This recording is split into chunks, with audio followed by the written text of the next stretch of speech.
As Joy bundles up to brave the cold weather, she shares some warm thoughts with her new friend Janet. See, they both have something in common. They went through critical times in their lives where they needed more than just a friend. And fortunately for them, their churches had just what they needed. I was a teacher, and I retired a little early because I wasn't doing my job the way I expected to be doing it. I wasn't doing it well. And just shortly after I retired, I was diagnosed with a brain tumor.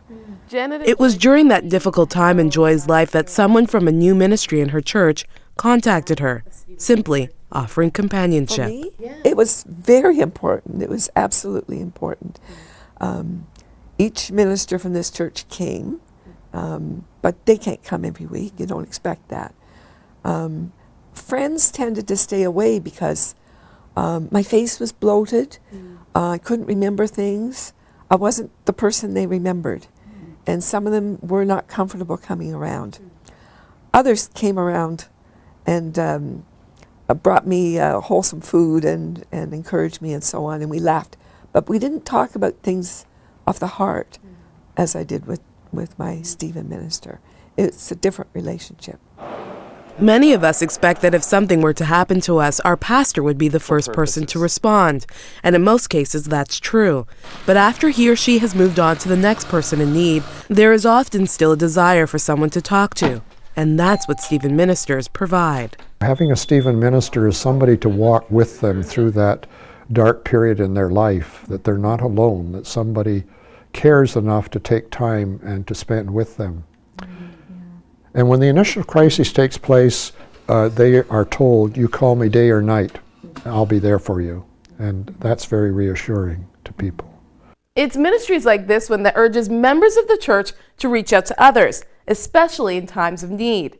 That's what Reverend Bethune has seen over the years since introducing Stephen Ministries to his local church. Oh, wow. That's true. Started in 1975 in St. Louis, Missouri, Stephen Ministry consists of members of local churches that are trained to provide care and support to those who have gone through traumatic experiences, from losing a loved one, a job, or even going through an illness, like Joy. But I expected to recover very quickly, and really it took me much longer than I expected.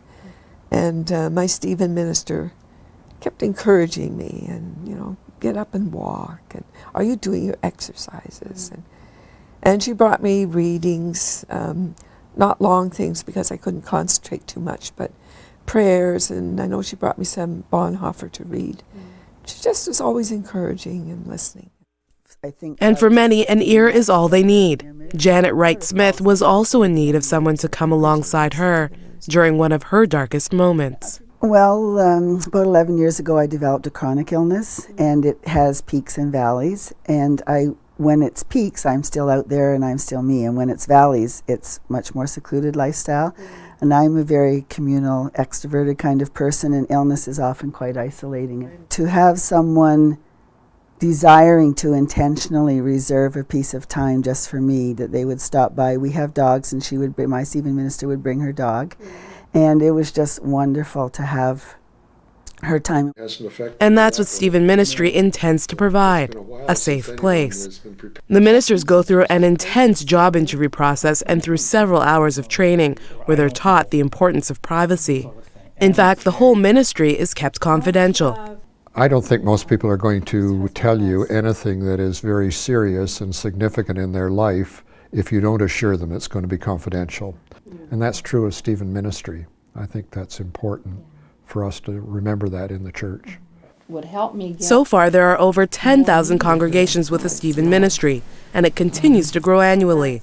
Reverend Thomas Kay, pastor of Knox Presbyterian Church in Guelph, Ontario, says this ministry is about equipping their members so that they can support each other as well. And we felt there was a real need out there for people to have someone walk with them, and a need for people who wanted to help but didn't know how, and were afraid of doing the wrong thing, or didn't know what to say if they did help. And so there was a need to provide real equipping and training for ministry. And Stephen Ministry, the program was the vehicle that allowed us to do that, to equip people to do ministry, not simply sit in the pews and hear about ministry. That doesn't mean the pastor stops visiting and supporting those in need, Yes, certainly. but Stephen ministers are able to dedicate their efforts to one particular person for a significant amount of time. Most ministers are a bit like firemen or policemen. They go from crisis to crisis. A death occurs and they're there. But then they're called away. There's another death, they have another funeral, and so on. But the Stephen minister is someone there who will stay with that person as long as they need them. You know, most people, to deal with death probably takes 2.5 to 3 years to really deal with the loss they've experienced of a loved one. And so the Stephen minister is there during that period of time. And while people will survive without it, there are fewer scars.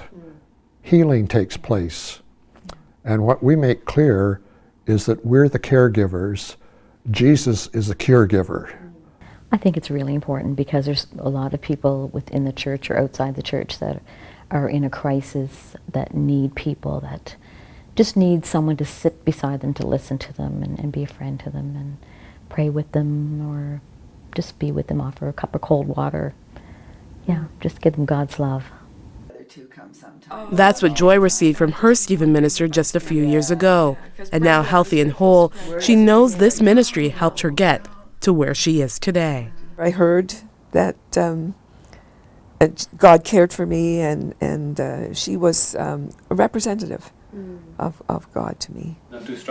In Guelph, Ontario, Magdalene John, 100 Huntley Street.